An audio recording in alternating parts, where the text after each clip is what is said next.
What's up, friends? Welcome back to the channel.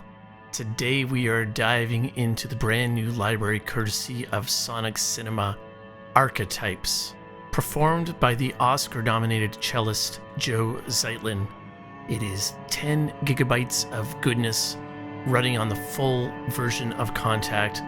Let's dive in and check out how it sounds.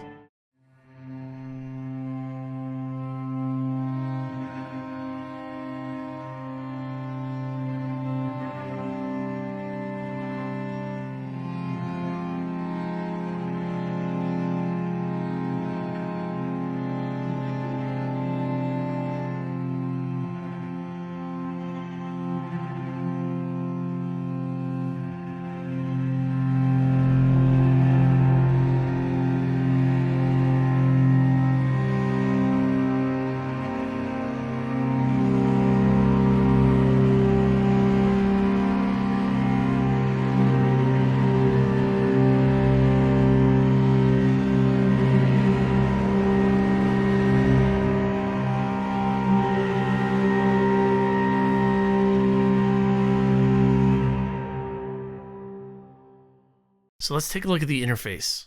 When you download it, you're going to get 4 NKIs. You're going to get the gestures, movements, statements, and suspensions.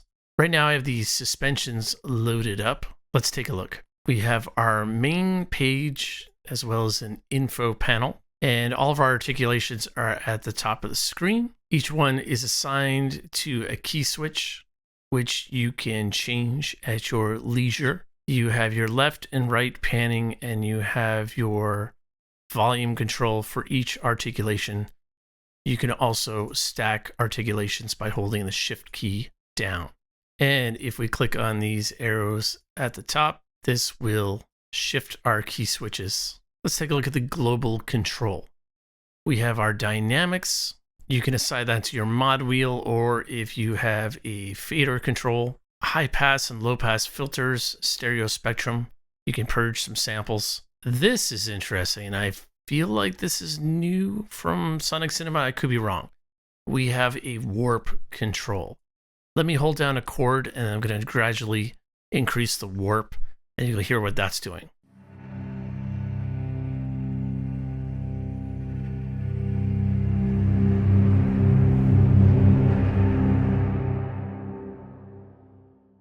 Fun stuff. I like this control a lot. Not entirely sure what's going on there. It sounds like it's an effects chain that's being added to the signal. It sounds like there's some saturation in there, some distortion, some verb, delay, all kinds of stuff. This is a lot of fun. And again, you could also assign that to another fader. So now let's move the dynamics up and down, and then we'll also move the warp up and down.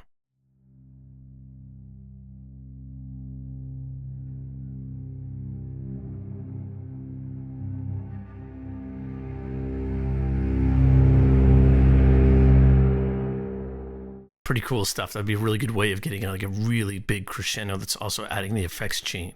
In this panel over here, we have our reverb controls, size, pre-delay, amount.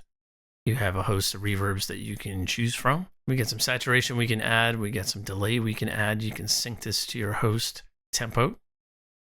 We click on here. Of course, we have our attack, decay, sustain, release controls, and we have our EQ controls. If you have other Sonixinema libraries, it's going to look very familiar to you. You do actually also have some snapshots from each of the 4 main NKIs. Starting with the gestures NKI, I'm going to play through a bunch of the articulations.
Some nice and wild sounds in there. I should also mention that in both the gestures and movements, if you click on this cogwheel in each of the articulations, you can change the timing of the movement. Compositions only using the archetypes. There's no additional processing other than some EQ. I started off with the suspensions. This is a snapshot called Quiet Uncertainty.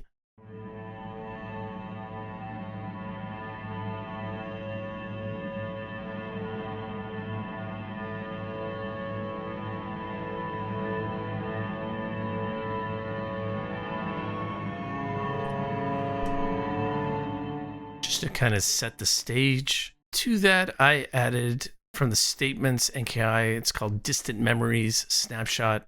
Let's check this out.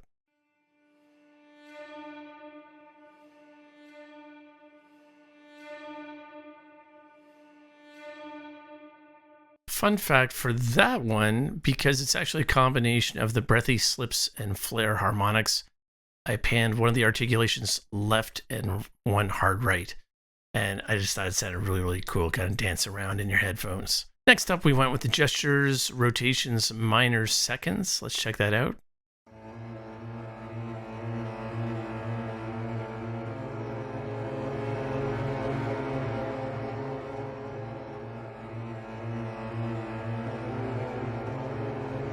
For that one, I pushed the warp up quite a bit. Thought it sounded kind of vicious. Then we have their movement body taps. This I find is really good for using as kind of a percussive sort of patch. Let's check this out.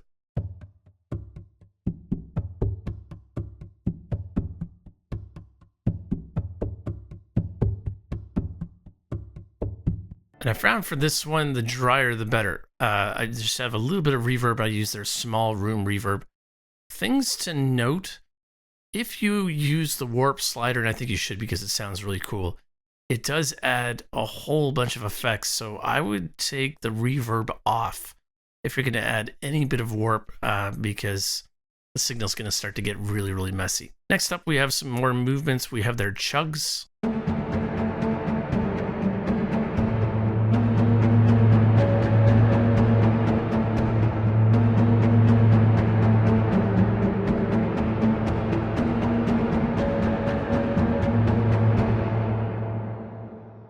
Here I actually did a little bit of parallel processing because this signal was really, really wet. I threw the warp all the way up because I loved how it sounded. It was getting a little bit hidden in the mix.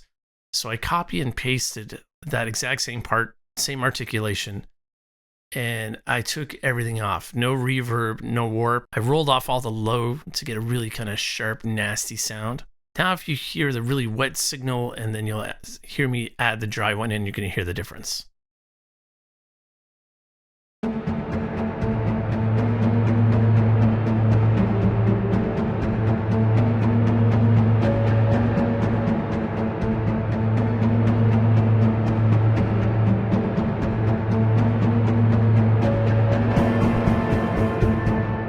Very, very subtle, but that's a perfect example of parallel processing and how you can use things to cut through the mix. Then we have their suspensions. This is a snapshot called Villainy.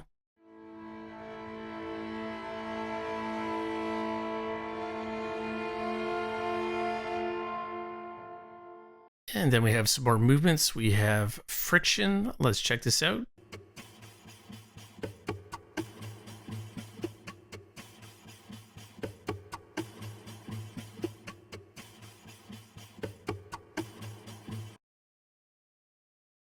Just a repetitive part, again, getting a little bit of rhythm. And with that one, again, I dialed the effects all the way back, and then I pan that hard left. So you can hear just in the background of the mix. And then we have their harmonic drops. Let's check this out.